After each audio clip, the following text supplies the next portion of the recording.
একঘেয়েমি খাবার খেয়ে আমরা যখন একটু ভিন্ন টেস্টের খাবার পছন্দ করি, সেই সময় ঘরে থাকা মাত্র কয়েকটা উপকরণ দিয়ে দারুণ টেস্টি ঝুরি ভাজা কিংবা একটা ভর্তা রেসিপি হতে পারে।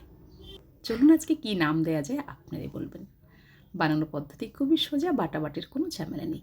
এখানে নারকেল নিয়েছি, অল্প পরিমাণে হলুদ দিলাম, সাথে একটা দুটো শুকনো লঙ্কা রয়েছে নিচে, আর দেব বেশ কিছু কুচো চিংড়ি, সেই সাথে এক টুকরো আদা আর 4-5টা কাঁচা পাকা লঙ্কা।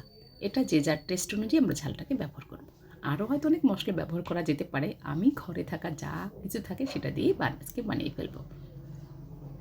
মিক্সচারে দিয়ে একদম ভালো করে পেস্ট করে নিলাম। এটা কখনো কখনো বেটেও রান্না করি। এরপর একটা পাত্রে অল্প তেল দিয়ে কালো জিরে আর তেজপাতা ফোড়ন দিয়েছি। এরপর সেই চিংড়ি মাছের যে পেস্ট, এটাকে এর মধ্যে দিয়ে দেব। আর নারকেল চিংড়ি মাছের এই ঝুড়ি, এটা তো খুবই টেস্টি।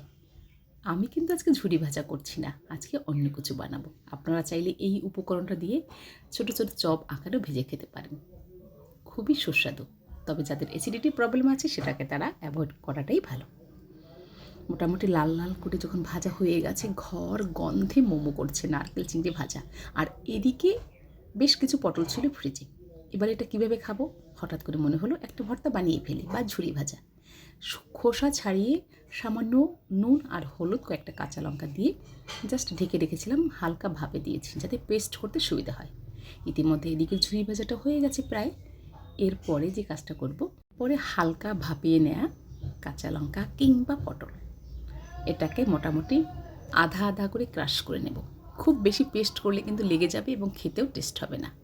দাঁড়িয়ে থেকে অনবরত নাড়তে হবে, এটা পুড়িয়ে গেলে কিন্তু টেস্ট একদম সম্পূর্ণ ভিন্ন হয়ে যাবে। অল্প আছে আস্তে আস্তে জলটাকে শুকিয়ে নেব। অনেকে চাইলে এর মধ্যে গরম মশলা ব্যবহার করতে পারেন কিংবা জিরের গুঁড়ো। আমি আর কোনো মশলাই ব্যবহার করছি না।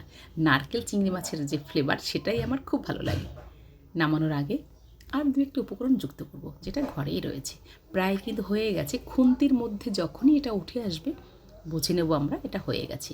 যারা ঝুরি ভাজা খেতে চাই সেটাকে একদম ঝুরঝুরে করে নিতে পারি। আমি একটু সফট ভেজা ভেজা রাখবো। এরপর আস্তে আস্তে করে ভালো করে নেড়েচেড়ে দিলাম। উপর থেকে কয়েক দানা চিনি অ্যাড করছি। এটা কিন্তু একদমই অপশনাল। সুপ্রিয় দর্শক, যখন যেমন থাকে তখন তেমন রান্না করি, রান্নার জন্য আলাদা কোনো বাজেট নেই।